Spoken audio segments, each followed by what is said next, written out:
Affaire Amira Bouraoui, Driancourt prend la défense de la France.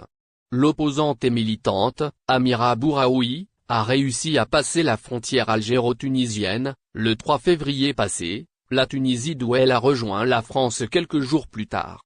Amira Bouraoui, l'opposante et militante qui a été condamnée, en 2020 en Algérie pour atteinte à l'islam dans des publications sur les réseaux sociaux, et atteinte à la personne du président de République. Emprisonnée pendant quelques mois, la militante qui est médecin gynécologue âgée de 46 ans a été remise en liberté provisoire, avec une interdiction de sortie de territoire, (ISTN). Selon les autorités, c'est l'intervention de l'ambassade de France à Tunis qui lui a permis de rejoindre Lyon et a déclenché de nouvelles tensions entre l'Algérie et la France. En effet, le mercredi 8 février, le président de la République, Abdelmadjid Tebboune a décidé de rappeler l'ambassadeur d'Algérie en France avec effet immédiat pour consultation. Driancourt blâme la partie algérienne dans l'affaire Amira Bouraoui dans une interview sur TV5 Monde, l'ex-responsable de la DGSE française, qui a été directement pointé du doigt par l'AP, jeudi passé, et, ancien ambassadeur de France en Algérie, réagit à cette affaire, disant que pour lui c'est une non-affaire, et blâme la partie algérienne d'avoir créé cette histoire de l'implication des services de renseignement français dans cette exfiltration illégale, de la militante algéro-française, Amira Bouraoui. L'ex-patron de la DGSE française, les services de renseignement français n'ont reçu aucune instruction pour faire passer Amira Bouraoui de façon clandestine du territoire tunisien, déclarant: si j'en crois la presse algérienne, la relation franco-algérienne a été fragilisée alors que c'est une non-affaire. Ce sont les Algériens qui ont inventé l'histoire de l'exfiltration. Mais je ne vois pas la DGSE, service secret français, dont ce n'est ni la mission ni l'action, se lancer dans cela, déclare-t-il. Il a également évoqué les relations entre la France et l'Algérie, en expliquant qu'elles peuvent s'affaiblir de temps à autre, mais que les relations commerciales ne peuvent pas être impactées. La France a exercé ce qu'on appelle la protection consulaire à l'égard d'une personne qui a la nationalité française. Et si elle ne l'avait pas exercée, les mêmes nous auraient reproché de ne pas avoir fait jouer cette protection. Voyage en avion vers l'Algérie, prenez des valises en acier, un Algérien de France s'insurge. Les aéroports peuvent être des endroits stressants pour les voyageurs, surtout lorsqu'ils attendent leurs bagages. L'angoisse de ne pas recevoir les valises enregistrées est un sentiment commun pour la plupart des gens. Cependant, il est encore plus décevant de constater que les valises ont été endommagées ou même ouvertes lors de leur réception. C'est le cas d'un Algérien de France qui a vu l'une de ses valises cassée. Malheureusement, ce n'est pas un problème unique à l'aéroport d'Oran en Algérie. Ce phénomène de vol et de détérioration des bagages est fréquent dans le monde entier, et les aéroports algériens ne font pas exception.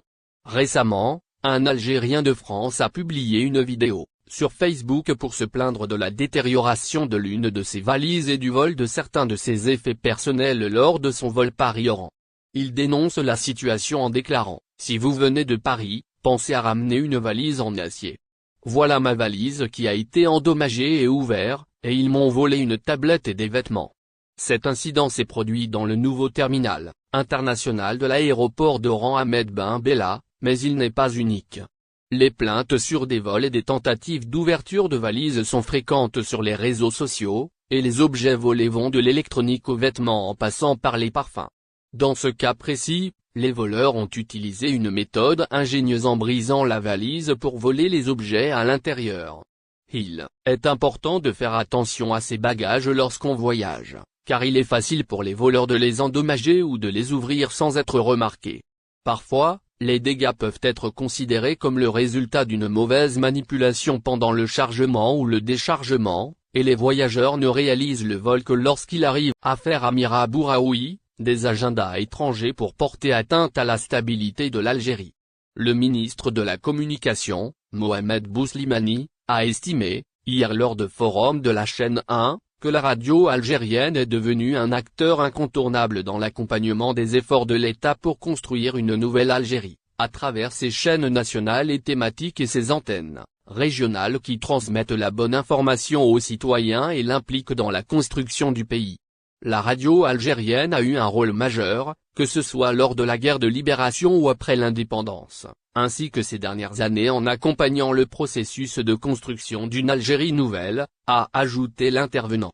Le ministre de la Communication a, également, estimé que les médias nationaux, surtout les médias lourds, ont toujours été des médias de défi, et que la radio algérienne prouve, chaque jour, qu'elle est aux côtés de toutes les forces vives du pays et constitue un rempart solide dans la défense des intérêts du pays.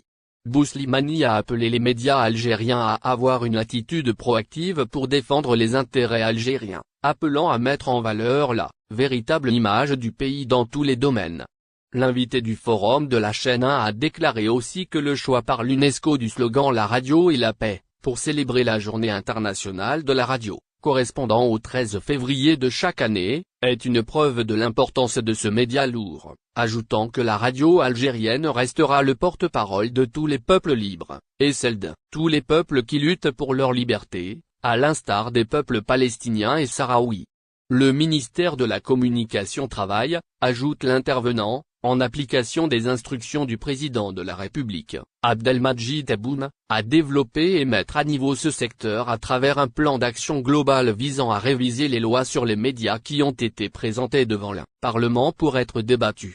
Ces lois réglementeront le secteur des médias en Algérie, comme en témoigne le fait que 16 chaînes privées se sont, désormais, abritées au niveau de l'entreprise de radiodiffusion nationale, pour travailler en toute transparence, après avoir activé de manière illégale. Par ailleurs, le ministre de la Communication est revenu sur l'exfiltration de la nommée Amira Bouraoui par les Français, soulignant que cet incident a fait tomber les masques et qu'il est devenu clair pour l'opinion publique algérienne qu'il y a des gens qui appliquent des agendas étrangers pour porter atteinte à la stabilité de l'Algérie. Il a expliqué qu'Amira Bouraoui était au premier rang de ceux qui visaient à entraîner la jeunesse algérienne à la destruction du pays, et il s'avère, après, qu'elle détenait la nationalité française, Amira Bouraoui fuit l'Algérie. Xavier Driancourt raconte sa version des faits. L'ancien ambassadeur de France en Algérie, Xavier Driancourt, s'exprime au sujet de la fuite de la militante Amira Bouraoui vers l'Hexagone et donne sa propre version des faits. Retrouvez plus de détails à ce sujet dans ce numéro du lundi 13 février 2023. À son tour, l'ancien ambassadeur de France à Alger, Xavier Driancourt, est revenu sur l'affaire de la journaliste militante Amira Bouraoui. N'oubliez pas, abonnez-vous à notre chaîne Olive News et activez les notifications pour recevoir nos publications en temps réel.